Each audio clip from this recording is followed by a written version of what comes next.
Live. There, it's Steve. I made you live, Steve. Ah, well, hello, everyone. Steve likes to be the center of attention lately and be the one in front of the camera and make all the noise. So I'm just going to make this be all about him. How you doing today, Steve? No. I'm just going to mute myself. I can only hope. I'm teasing Steve because I did a presentation this weekend and he interrupted me about 7 times to talk to the audience, kept breaking in and answering questions for me. It was just enhancements. I remember when you were quiet and shy. That was awesome. All right. I'm going to let myself back in a little bit. Here we go. All right. Let's see. Are we live on Alpha Geek Radio yet? Yes, we are. All right. Hello, Alpha Geek Radio. We messed a little with those watching on video. We messed some with the lighting, and I think it looks a lot better. I had a big light panel. Okay, I'm going to mute you because I'm going to put it on me because you're bumping the thing and it's taking it away from me again. I had a big light panel in front of me, and my hands look really big when I do that in front of me here. And it looked like it just made it a little too blue. So we've moved it up over here on the right and actually turned it up a little bit, but that allows it to diffuse more. And then we moved the light I had on the left, we moved it up and over. And I think I look a little bit less blue in the reflection. So I kind of like it. Also was able to move my monitor back a little bit because it wasn't blocked by the tripod holding that light. So I think we get a little more ambiance of the room. You can see all the crap in my room. I got to clean up more now. So let's see. It's time to do some roll call. Who we got in the house tonight? We've got Don and Steve and Jamal and Dan and Grim and 96720. Hey, 96720. Nice to meet you. If you type /Nick space and your name, it'll change your name from that anonymous name to a real name. If you like being anonymous, that's okay too. And we've got Nuris and Rose and Sandy and Switcher Mark, who is now Twin Likes Images Mark, TLI Mark. Grim is going in and out and in and out. Hey, Al, did you start the iOS app? Nope. That's why they can't hear you. Okay. Did you want me to do that? Yeah, you should. Well, that's the way I could go. Sorry about that. I forgot to start the live app. Oops, my bad. Yeah, sort of just forgot to start the live app part start the NosillaCast stream. So I think we're doing pretty good. Let me do a quick check and make sure you guys can hear me here. And I'm going to do a little recording. Hi, this is Allison Sheridan of the NosillaCast podcast, hosted at podfeet.com. Play that back. Hi, this is Allison Sheridan of the NosillaCast podcast, hosted at podfeet.com. Playback is good. All right. Good. Uh-oh, everything paused for Sandy. Now, Grim's still me trying to use the app. Let's see. Sandy is saying no video, no audio. I can't hear you. I've got audio on the NosillaCast app, and I have audio and video on your website, the Google Hangout on air. Okay, Grim said audio just started. Yeah, that was my fault, Grim. Sorry about that. For everybody on the app, that was my bad. I sort of forgot to start streaming to Icecast. Forgot one of my applications. I've got a script I wrote, an automator script with Dorothy gone because since she left me, and it's supposed to launch all my apps, and it's broken. I got to go look at it, figure out why, and I keep forgetting to do it, and so it didn't launch all my apps for me, and I forgot one. I apologize. Ooh, Mark has audio and video. That's crazy. All right, we better get started before I break anything else. You all ready to go silent mode, Steve? I'm going silent. Okay, goodbye. All right, here we go. Let's see. Hi, this is Allison Sheridan. You know what? I'm going to stop real quick. I'm going to turn this more at an angle. I don't like I pop too much when I'm on axis, Don says. So let's try it like this.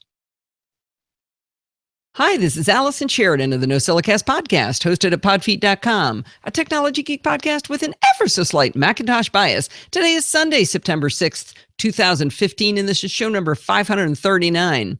Well, I'm getting charged up for the big announcement day on Wednesday. Hope you guys are all going to be watching that. I assume as many of you can will. You know, Stephen Getz suggested that we fire up the live chat room during the announcement like we did last time. All you have to do to join in the fun is go over to podfeed.com/live at 10 a.m. Pacific time. On the right-hand side of the page, you're going to see a web-based chat window asking you to pick a username and then hit join. If you don't pick a username, it'll just say NC_96720 or something like that. But if you put in a name, you can actually have a nickname. Now, on the left side, you're going to see a video link, but ignore that because we will not be broadcasting me during the event since we're all going to be watching Tim on our various devices. If you'd like to use a standalone client like the big kids instead of the web client, Kirshen and I have compiled some tutorials on how to set up Colloquy, Textual, or Adium on a link that I've put in the show notes. If you're going to set up one of those clients, I recommend working on that a little while ahead of time because there is some setup required.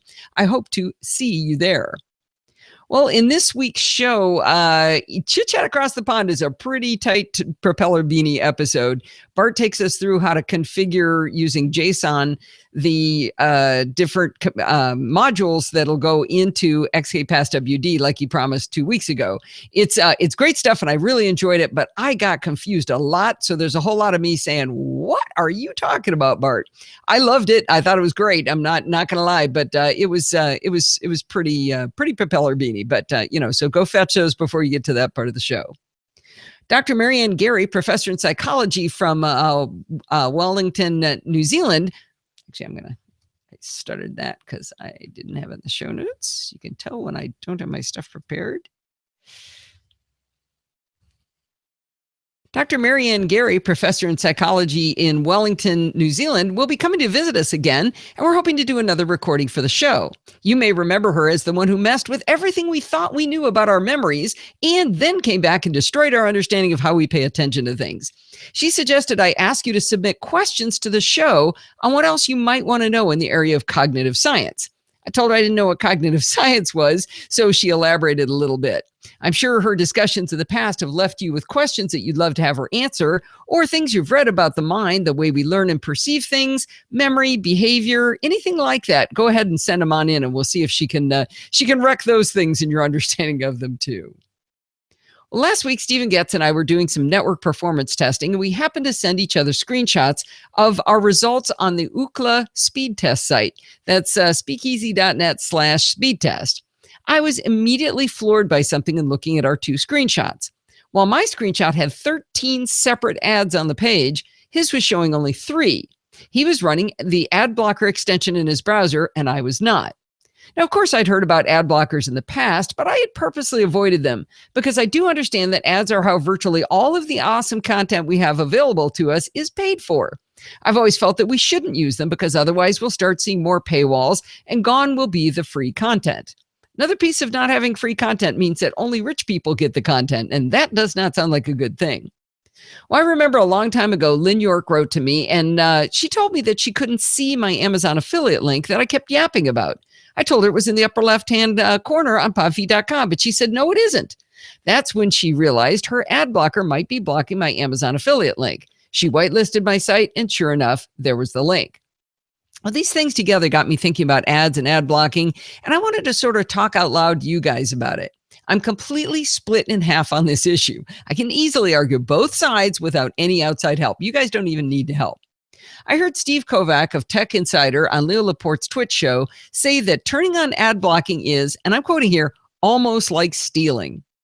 Well, personally, I think that's a load of what comes out of the back of a cow. Is it stealing if you DVR a TV show and fast forward through the commercials? Well, Jason Heiner of CBS Interactive, who was also on Twit, talked about the social contract we have with content creators. But I think the content creators are violating that contract first. Yeah, I know. I sound like a petulant child saying, well, they started it. In the old days of a link here, a graphic there for a product on a page, we didn't bother with ad blockers. It wasn't that big a deal. The ads weren't that bothersome. Of course, we'd have rather gotten a clean look with just the content we asked for, but you could stand the ads. But nowadays, those ads have gotten so horrific that it's actually stressful to surf some sites. In that same episode of Twit where Kovac called us thieves, Georgia Dow said that the ads of today are actually emotionally damaging to us. Kovac scoffed at this, but I think Georgia makes some sense here. Let me give you my favorite example. I'm a fan of Wired, and they often post great links early in the morning when I first get up. They post them to Twitter. I read Twitter on my iPad, and if I click a link to Wired, I'll be able to read about 2 lines of the article before suddenly the entire screen is taken over by an ad. Now that's bad, but what's worse is that I can't close the ad. The iPad is natural and in landscape orientation, and the X in the corner is only visible in portrait mode. So for a long time, I couldn't even figure out how to get rid of it. Every day I would get angry and I'd grumble about it. I don't know if I was emotionally damaged, but I don't think getting angry at things is healthy. Instead of letting this continue to damage me, I chose to stop following links that go to Wired articles. As the ads get more and more intrusive, as Dow says, chasing you around on the screen and blinking and auto-playing, the only way we can continue to get content without harm to ourselves is to resort to ad blockers. Now, let me talk out of the other side of my mouth. One of the main ways this NosillaCast stays afloat is the Amazon affiliate link on my site. It's sort of an ad, but in reality, it's there so you can go to where you're going to go do business anyway, which is shop at Amazon. But by going through my link, a small percentage goes towards the production of the show. Do I continue to use this link and just hope the Nosilla castaways are tech savvy enough and generous enough with their time to whitelist my site like Lynn did, just in order to send some revenue my way to pay for web hosting? That's a good question. I don't know. Will you? I really appreciate what Dick Nelson wrote to me recently about this. Being a fellow geek, he did some investigation on why he couldn't see my Amazon affiliate link. He runs both Ghostery and Adblocker, and so he eventually sorted which one was blocking it. Through his investigation, though, I came to appreciate the second reason people block ads, and that's for privacy reasons. I'm sure you've noticed that you can search for a camera lens, and for 3 weeks, everywhere you go, you will see that lens on every single website, even if you already bought it. That's the joy of tracking cookies. Dick explained, you seem to have about 4 trackers, such as Google Analytics and Amazon affiliates, and that is understandable. My problem is that there are many sites that have 20, 30, and as many as 50 trackers on every page. I do have a problem with this. I don't want all my personal browsing information sprayed all over the internet to anyone who has $1 to spend. Not only does this unknowingly share information about me with many companies, but it also wastes my time and my bandwidth loading all the information tracking. Rant over. Well, I think Dick has a right to stop this from happening. Is he stealing, like Kovacs said? I would suggest not. Dick pointed out that one of the trackers on my site is Google Analytics. This one's pretty darn crucial to me because this is how I prove that I am somebody. For example, this week I applied for a media badge for CES 2016, and I was required to prove my download stats with a link to Google Analytics. If everyone used an ad blocker and that stopped the trackers, then where would I be? Then I put on my user hat again, and I see the inane dancing belly fat ad, and I want to scream. I'm emotionally damaged. I'm reading a web page, and I see those double underlines. I get stressed out because I know I'm going to have to be very, very careful, or giant pop-up ads are going to fly in my face if I accidentally hover over any of them. I could sit here and have this argument all by myself, like I said, since I definitely see both sides of the problem. As a user, I think something has to change because the web is getting much less fun because of these annoying ads. And as a content producer, I can see the side of making money for the content we produce. I figured there was one thing I could do on my end, and that's replace the ad on my site that Amazon gives me and instead use a static image with a link that takes you to Amazon. It's definitely functioning as a way to get to Amazon, and it doesn't get blocked by ad blockers, and I sure hope I still get credit if you click on it. By the way, I had to choose something to pretend you'd search for in the link, so I chose Amazon Basics, but of course you can change the search once you get there. Since I've had this argument with myself, I'd be curious what you guys think about this. Leave a comment on podfeet.com, write an opinion piece on our Google Plus community at podfeet.com/Google Plus, tweet me, telegram me, any way you want to give me your opinion, that would be great. I know Steve said something to me partway through. Natasha's here for the first time. Hi, well, Natasha. she was, but she ran away? She wasn't getting any, I think, audio and video. So I pointed her to podfeet.com/live, and I haven't seen her come back yet. So you told her to leave. Uh-oh. Well, she was on YouTube and couldn't see anything, and I think hear anything. So I'm not even sure how she knew you were broadcasting, but maybe she got an announcement or something. Okay. Okay, and I noticed a mistake here. I want to see vid in chat, Natasha Stella says.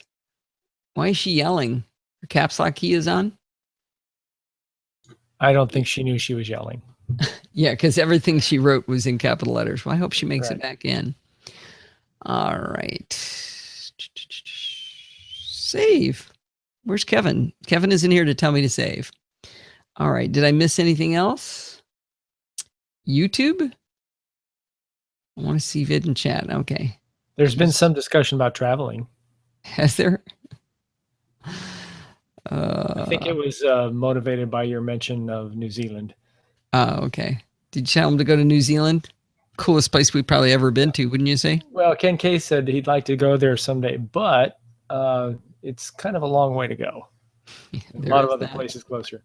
Oh, that's right. Oh, Neuris's audio is working. Good. Good. All right. Bye-bye, dear. Okay, there we go. Well, I've been doing the rounds at local user groups about why the members might want to use a password manager. User groups tend to be in the older age group, and while they politely listen to me and ask insightful questions, many of them are suspicious of these newfangled ideas I'm pushing.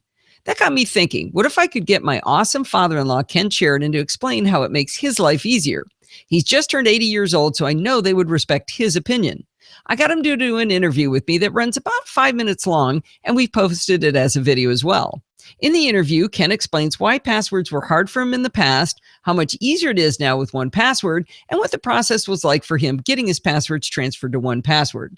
My hope is that others will show this video to their friends, and that'll help them move to higher security with a password manager.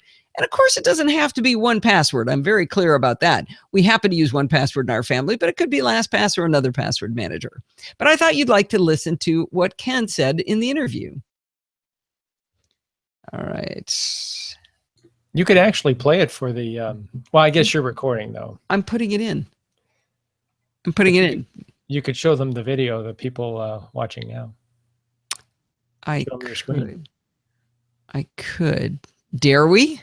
Do you guys want to see the video on screen? Let's ask the audience. Well, it's 40 seconds later, they'll tell us. So I know. Well, I'm asking him now while I do a little audio editing. So give me a second here. Or family, but it could be LastPass or another password manager. But I thought you'd like to listen to what Ken said in the interview. Hi, I'm Alice. Why is that bark still there? Oh, I edited it out, and then I cut it. I got rid of it. That's why. Come on. Why are you not working? Have they answered yet, Steve? Not yet. Give me another 15 seconds. Oh, okay. Jamal just said yes. Go for it. Okay. We happen to use 1Password in our family, but it could be LastPass or another password manager. But I thought you'd like to listen to what Ken said in the interview. Hi, I'm Allison Sheridan of the NosillaCast podcast, and I have a special guest. Okay. There is a way for me to do this. Let me see. There's a way to screen share. There's actually a way to directly share a YouTube video. That's kind of scary. I just do the screen share. Well, that's going to be sort of it might be harder. All right. So I'd share my screen. Okay, so what it's not under chat. We should learn something new. Showcase? What is showcase? Show item. YouTube. I don't know what showcase is. I don't think that's it. Q&A, capture, cameraman, control room. Steven, you forgot to tell me to put my hangout, my thing there. I don't know where it is. Anybody know where it is in Hangouts on Air?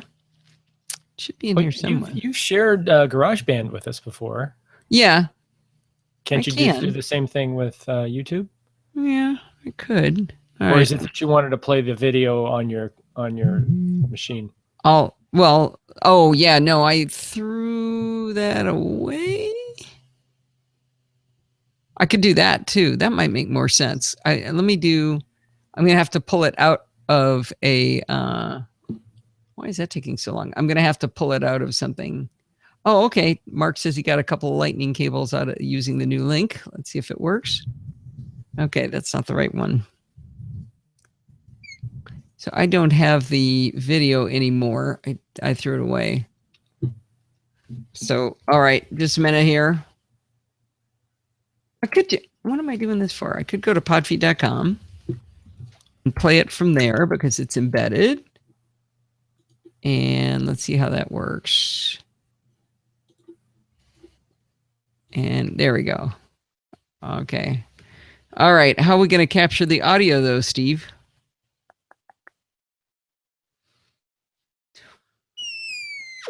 I'm not sure I can do this.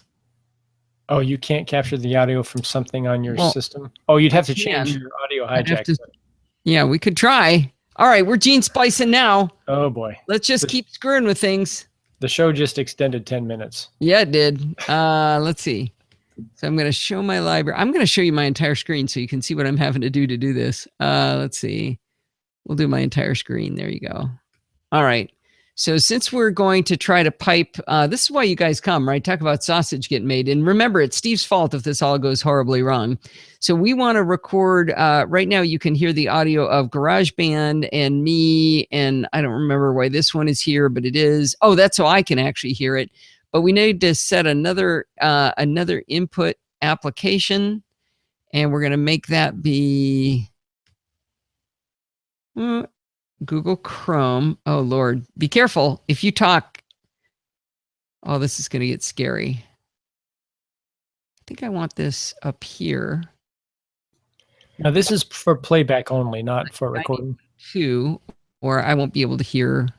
I think if I hijack it to there, I won't be able to hear. I think I need another one here. System application. I need another one there. And that sends it to my mic. So as soon as this happens, Steve, if you talk, they're going to hear you, because this actually is how they might be able to hear you. In fact, this is a good test. Yeah. Could the people on, okay, go ahead and talk again, Steve. I'm talking. 1, 2, 3. I don't believe it. I just accidentally figured out how to have the people on the chat hear Steve. So watch, when Steve's talking, he's coming through this pipeline right here. Talk, Steve. Okay, I'm talking right now. So that's where we see his sound, and I can see that the live chat people can now hear you. Oh my gosh. So couldn't the Google Hangout people already hear me? It's just the iOS folks couldn't? Right. iOS app. Google Hangout people are hearing you twice. I don't know how that works. Did that do any damage to the people who were watching the video, the live video? I don't know. Okay, I'm going to stop doing my entire screen. And I'm going to pick just one window. And yes, I noticed that my video got really weird. Is that it? Let me try this. Okay, that's probably not what I wanted to do. Okay, why did I know my lighting just got weird. Okay, I need to put this over here. That is so interesting. The video gets really borked. Let me just tickle it here. Okay, my video has gotten really wrecked there, hasn't it? Hold please. AC Pro, there we go. Oh, that's good. We've permanently broken my video. All right, I'm not sure what's going wrong here in that. So I've wrecked my video, and I have not figured out how to play. There it is. All right, here we go. Let's see if you can hear this and watch this.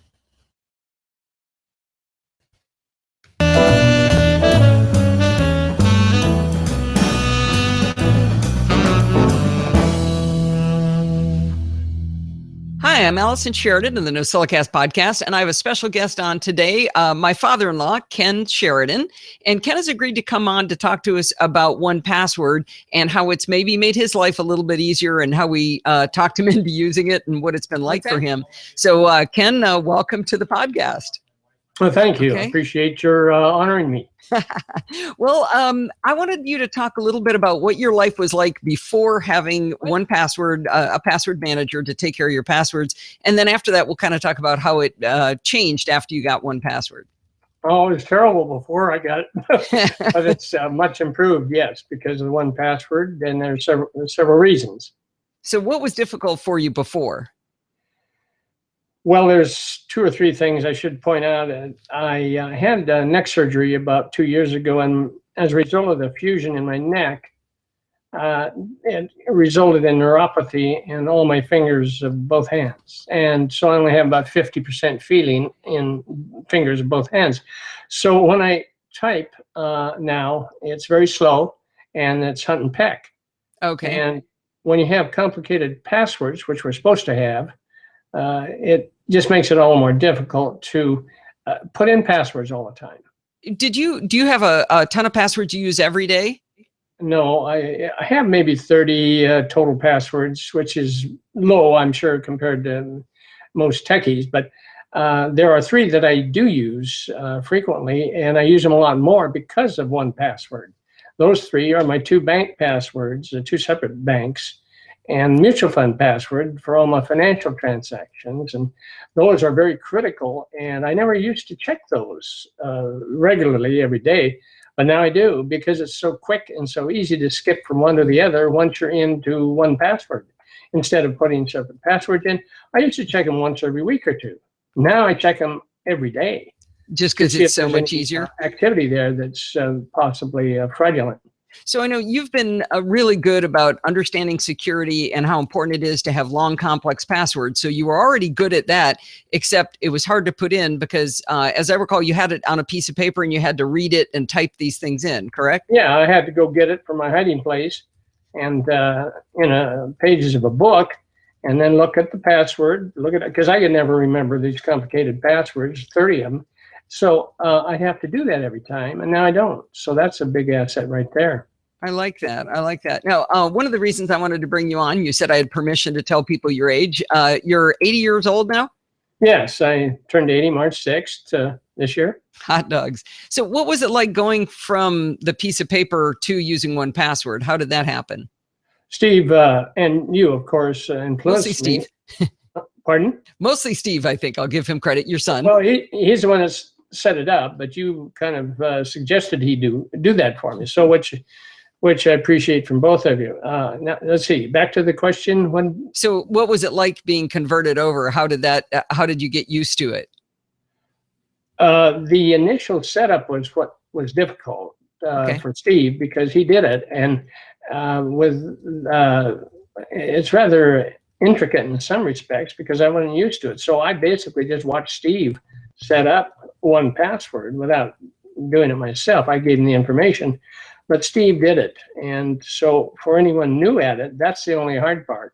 Right, right. So once you got into it, you got pretty used to just, I think do you right click to enter the passwords? Is that what you do? You don't have to do that anymore as a result of some changes that the mutual fund and I guess the banks made. Now I just click once or double click on the individual account, and then it opens, and then I click again because the passwords and the ID code's already in there. So I don't have to. Basically, it's a 2-click job now. Wow, that's fantastic. Yeah. So I don't want to put complete words in your mouth, but I'm going to. Would you say that you feel like you're able to be more secure now because you've got those good passwords and you don't have to remember them? Well, yes. Because when you have a lot of passwords floating around, you have to keep track of them somewhere, and you have to look at them frequently. And that I don't have to do that anymore. I now have located a safe hiding place for our 2 1Passwords. My wife Merle has one, and I have one. We have them recorded on a piece of paper in our safe deposit box at our bank. Oh, that's a good idea. So if anything should happen to either of you or both of you, then your heirs could get a hold of the accounts and be able to get in. Yes. So that's fantastic, Ken. Well, this has been great. That was pretty much all I wanted to ask you about. And I appreciate you coming on and doing a little testimonial for everybody to hear what it's like to use a password manager. Yes. Well, thank you for letting me be the star of the show. I appreciate the interview.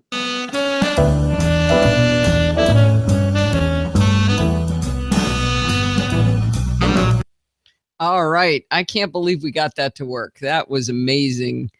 Yeah, Steve noticed that Woo, that was interesting. Okay, now we got to figure out what's wrong with my camera. That doesn't look good. I know I can get it back. Let's do this. There we go. All right. I don't know why that happens, but it looks like I've got my video going correctly. That is a miracle. Oh, you have to get your mom to use one password. I'm telling you, Dan, play that video. It's a miracle worker. It really, really worked when I tested it in front of a live audience. It worked. So let's see. Now, your mom might not be old enough to need somebody who's 80 explaining it, but it does. I learned from a communications guy a long time ago that it really helps with your credibility if you have someone else say exactly what you were saying. It doesn't sound stupid. It actually helps with your credibility. So that's one of the ones I did it. One of the reasons I did it. So let me get to the right spot here. Let's see. I appreciate the interview. All right. You like my DTNS shirt? All right, here we go. Am I on the right track? I am. All right. I love this recording. Wait, what was that click? Did you hear that click? Was that you, Steve? No, you're on mute, aren't you? Not me. I was muted. Ah, there it is. Not you this time. So now you guys can hear Steve. How exciting. I'm not sure that's a good thing since he seems to be taking over the microphone a lot, but we'll see. Here we go. All right, save. I love this recording on so many levels. I love how comfortable he was doing this event, even though it was his very first interview, first time on video. I love that he really represents his generation, so his peers will be more trusting that they too can make their lives easier with the password manager. I did go ahead and test this out. I did a presentation to the Orange County Computer Club on Saturday on why strong passwords matter and why they should consider using a password manager. I played Ken's interview for them, and they told me that it really made a difference on how receptive they were to the idea of using a password manager. I hope if you're trying to convince anyone that they should use a password manager, you'll show them Ken's interview. If you do, let me know if it helps you, okay? Remember, all of my content, everything I do is distributed under a Creative Commons license, share and share alike with attribution and not for commercial purposes. That basically means give it away, show it to everybody, do whatever you want with it, as long as you always give me credit. I want a pat on my little pumpkin head for stuff I create. Other than that, the field's pretty much wide open. I got a lot of questions about the 12-inch MacBook and specifically questions on whether I find the one USB-C port to be limiting. For my use case, it really hasn't been a big problem, but I did buy a dongle that fills in maybe 90% of what's missing when I do need something more. With a single USB-C port, you can't plug in any kind of normal USB device. Those USB devices use USB-A, the rectangular flat connector with a white insert, so you have to have it right set up to plug it in. Now, you can buy a USB-C to USB-A adapter from Apple for $19. It's been a while since Apple has shipped a Mac notebook with an Ethernet port, but there are times you'd really like to be able to plug in for a faster connection. Apple sells an adapter for the Thunderbolt-equipped Macs for $29, but they don't sell one for USB-C. However, Monoprice sells one for $18 that will give you Ethernet, but only Ethernet. Some models of MacBook Airs don't come with a slot for an SD card to import your photos from your big girl camera, and the MacBook is in the same boat. I did some searching around and I was not able to find any USB-C to SD card readers. Remember though, you could use a USB-C to USB-A adapter and then plug in a card reader into that, so you still could do it. Now, I found a dongle that solves all of these problems. It is not elegant, it is not pretty, but it does work. I picked it up on Amazon for $20 from a company called AERB, A-E-R-B. It's a bit on the chunky side, but it sports two USB 3.0 ports, an SD card slot, a slot for the smaller formats, like microSD and XDX, whatever it is, all those little bitty formats, and it has gigabit Ethernet. It's a powered USB hub, but if you want to supply additional power, there's a 5-volt DC port on the device, power adapter not included. I said the AERB dongle takes up 90% of what I need on a normal basis, so I should talk about the two things it does not provide for me. It doesn't have pass-through USB-C, which might be nice to allow you to also charge the MacBook while using the dongle. It isn't a big problem because the battery life on the 12-inch MacBook is fantastic, but something that would have been nice to have. I had to buy a second adapter to allow me to do presentations from my MacBook because this dongle does not provide any video out options. There's so many different video out options, though, that if they had added one or two, it would have turned into a giant beast of a dongle and cost a fortune. I mean, there's HDMI, DVI, VGA, and even Apple doesn't include them all on the same dongle. They have a digital one that gives you HDMI and DVI, and that one alone costs $79. Now, I have run into a problem. Like I said, I have an HDMI adapter, and I have this dongle I've been talking about, the Arab dongle, but I can't use them at the same time. So I can plug in up to a projector or using HDMI, but I can't then also say plug in a microphone or anything like that. I've basically used up that slot. So, it would be better to use the one from Apple if I needed to do both of those things. However, for $20, I've got something that lets me add USB microphones, thumb drives, external drives, add my SD card for my camera, and connect to wired Ethernet all at the same time. So I still think it's a great little device. So Dan, what do you think? You said the USB port would be limiting. What do you think it would be the problem? Why would it be? Thank you, Kevin. When you weren't here, I forgot to save, and I thought of you. I thought, where's that little voice that always says save? All right, here we go. You hear me yap about how Clarify helps me all the time to make tutorials to help other people learn how to do things. And it helps me to remember how to do the things I've already learned, but I forget. I'm sure that's vastly entertaining and informative for you. But there's one thing better than that, and that's when you hear a spontaneous testimonial from a fellow NosillaCastaway. Out of the blue, Ben wrote in with this message he hoped I'd share with you. Here's what he wrote. I'm helping someone with a web application. After we spent a few hours this morning working through things, they had a question in the afternoon. Since I was no longer with them, I opened Clarify and walked them through it. Later, I saw that they were able to figure out their question, so I asked how they liked Clarify, and they responded with, I loved it. It was so easy and so helpful. There is no better testimonial than that of someone who Clarify has helped. So get it. Check it out. This is actually an embedded testimonial. It's Ben telling us how his friend thought Clarify helped them get their work done. If you don't believe the three of us, please download the free trial of Clarify over at clarify-it.com for Mac or Windows or both and prove it to yourself.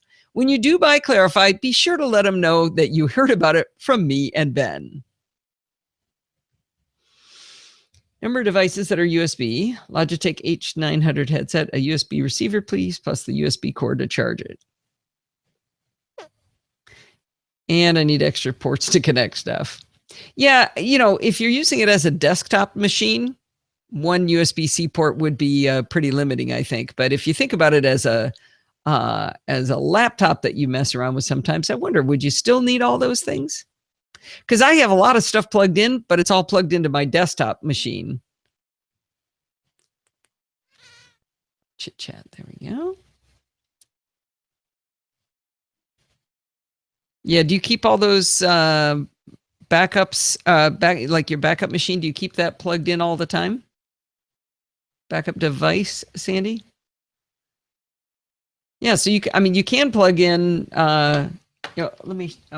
wouldn't help you, Doris, but I will show the others. Remember, you can plug in a USB hub via the Apple, the little $19 one. Where did it go? You carry a lot of crap with me. What I'm holding up to the camera is a USB-C to USB-A adapter, $19. I carry it in my purse. Can't even feel it's heavy. So it's not heavy at all. So I can carry it with me, and I can plug a USB hub into that. So if you have a USB hub, that's fine. Yeah, Sandy says that's why my next Mac will be on iMac instead of a MacBook Pro. Yeah, that's a really good point. That'd be the way to go. Actually, I need a USB 3 hub. I need to put one on my Christmas list. I've already started my Christmas shopping. How annoying am I? All right, let's see. Steve, we're about ready for a symbols check here. And let me see how that looks. Yeah, I think this is about right. Let's see what you think. You ready, Steve? Be sure to let them know that you heard about it from me and Ben. Oops, that's too long.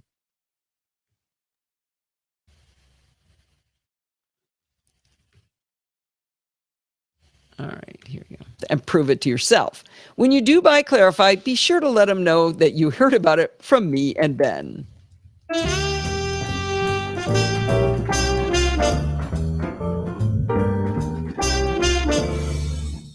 Well, it's that time of the week again. It's time for Chit Chat Across the Pond, and we're back with Bart Busschots. How are you doing today, Bart?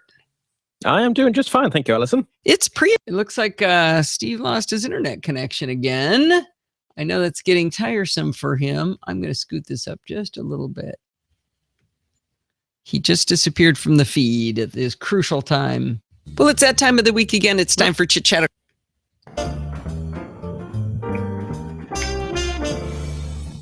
Well, it's that time of the week again. It's time for Chit Chat Across the Pond, and we're back with Bart Busschots. How are you doing today, Bart? I am doing just fine, thank you, Alison. It's pre-announcement day. Yay! Yeah, we're in the lull. There's going to be something cool, but we've no idea what it is. Right. So rather than be rumor mongers, we're going to kick right into security medium, it looks like, where we're going to start. Yeah, I figured it was a big enough story to break it out on its own. So there's been a whole hubbub about OS X Trojans accessing the keychain without permission, which obviously sounds terrible. Sounds horrific. Yeah. But as is the norm in the last couple of stories, there's like some caveats on this. So the way it works is that the app tries to access the keychain, and OS X pops up a window, the usual window, blah, blah, blah, would like to use your keychain, yes or no, or okay, or cancel, I think. And the app uses accessibility features in OS X to figure out where the OK button is, move your mouse there, and click it for you. That's so that nice. Sounds very bad. The thing is, before it can do that, some other things have to have happened. And they're things you have to have done. So first off, you have to have downloaded and installed the app in the first place. You then have to have, when it asks you for an administrator password, given it your administrator password. And then when it has full administrator access, it can use that, effectively use that administrator access to grant itself access to the keychain. But you probably should never have let it get that far. So this is typical Trojan stuff. Let me ask a question. Did you say you have to give the app administrator access? Or yes, the app will pop up a little thing saying, please enter your admin password. Well, that's for installation. That's not necessarily giving it access. Okay, well, my reading of the story is that when the app runs, it needs to be given administrator access, because otherwise to get your keychain is not an okay, it's enter your password dialog. Oh, okay. I'm sorry. I'm really slow. So you and I talked about this online. I did not catch this subtlety at all. So when you install software that's not quote unquote normal, there's often a dialog that says, hey, I need your password in order to install the software. That's not what you're talking about. You're talking about after it's already running, it says, hey, can I have administrator access? And you hit OK.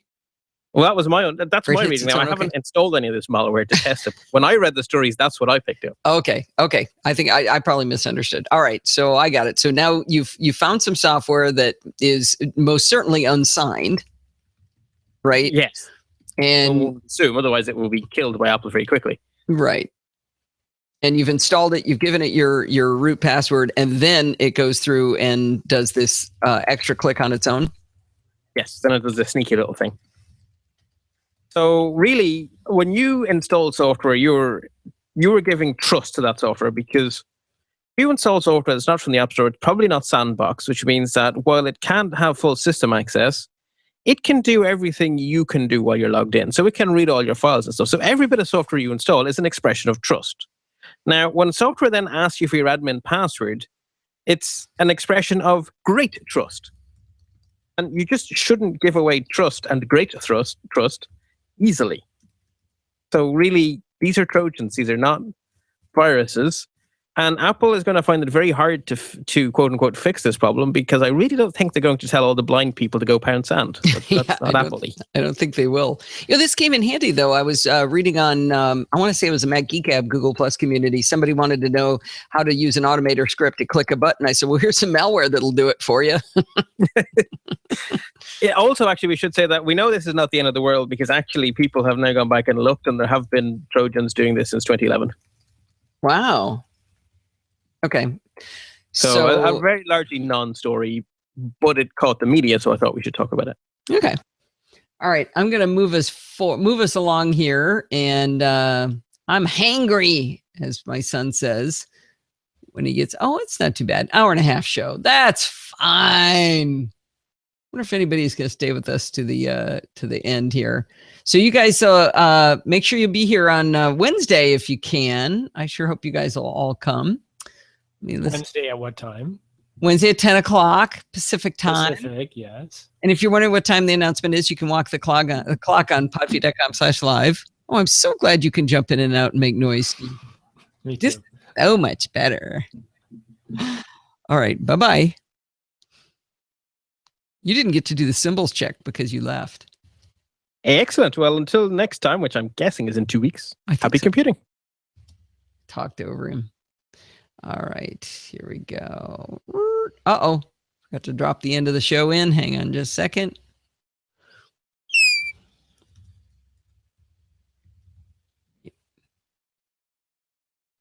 There you go. Oh, God, I love Text Expander. The end of the show is a snippet, that's for sure. Oh, yeah, my little elephant noise, huh? Have those pictures we discussed the other day if you want. Pictures. I don't remember what pictures you're talking about, Kevin, but now you make me nervous. Okay. That's me making that noise, Neuros. It's something I do when I think for some reason. Here we go. Woo! I told you that was a propeller beanie episode. That was rough, and I promised you I'd be saying I didn't understand quite a bit, but luckily Bart sticks with me when I get stuck, and we eventually power through it. I hope you enjoyed it because I had a good time. I'm definitely going to be using this. But that's going to wind us up for this week. Many thanks to our sponsor for helping to pay the bills. Do head on over to clarify-it.com. Get yourself a copy. Clarify. Tell them we sent you. Remember, Ben sent you. Anyway, don't forget to send in your dumb questions, comments, and suggestions by emailing me at allison@podfeet.com. And you can follow me on Twitter @podfeet. I would really love it if you check out the NosillaCast Google Plus community. We're having a great fun. Remember to go over there and post your questions to Marianne about, brain stuff that you want to have her mess with us about. So you go over to podfeet.com/Google Plus to do that. And if you want to join in the fun of the live show, head on over to podfeet.com/live on Sunday nights at 5 p.m. Pacific time and join the friendly and enthusiastic Nosilla castaways. Thanks for listening and stay subscribed. Now, Steve, I looked on my desk to try to remember the name of the woman you said was trying to get in and I lost it. I thought I wrote it down. Do you remember what her name was? It was Natasha. Should I try and do it? Can't hear you. Can't hear you. Your mic is muted, dear. Well, you're frozen. You are frozen and muted. I can tell you're talking because you're in the room. I think I will redo it just a little bit. Oh, geez. And if you want to join, what's that? He's losing his internet connection. I'm thinking we should do hardwired Ethernet. Yeah, we should do at least for the live show. All right, I'm going to crop that in there. We need to, because she tried.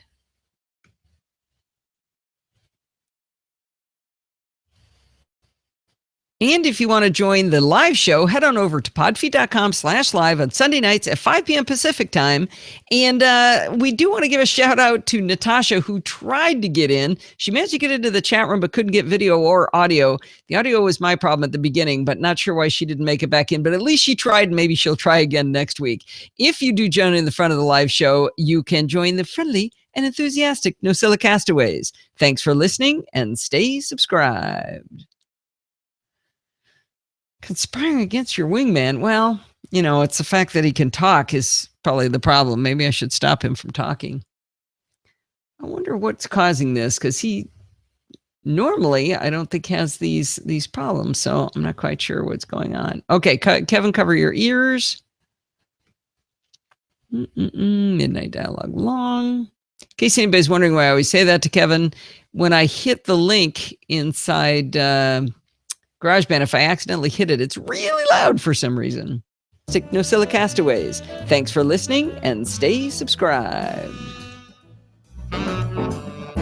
Okay, now let's go to the other end. Drop in Midnight Dialogue medium. I feel bad for Steve. It's frustrating. He loves the live show. All right. And I think he just went off to make me dinner instead. All right, let me check this. Number 539. Well, I'm getting charged. This is show number 539. Well, I'm getting charged. All right, duct tape works wonders to his Ethernet connection or his Wi-Fi connection. We're going to do a Mac Roundtable this week. And next week, I'm going to have Victor Cahiao on the show for Chit Chat Across the Pond to talk about the announcement. So that ought to be fun, too. Should be really good. All right. I think we are just about done here. Let me double check. Whoop, whoop, whoop, whoop, whoop, whoop, whoop, whoop, whoop. Okay, that needs to be joined together. And one more save. And I think I'm going to let you guys out of class early today. So share, export song to disk. And we're done. There it is. All right, guys. I hope you like this show. It was a lot of fun talking to you. And we will see you guys on Wednesday. That'll be a lot of fun. So we'll see you then. Bye, everybody. Bye, Rose. Mwah. All right. I'm going to stop the live video broadcast. Bye.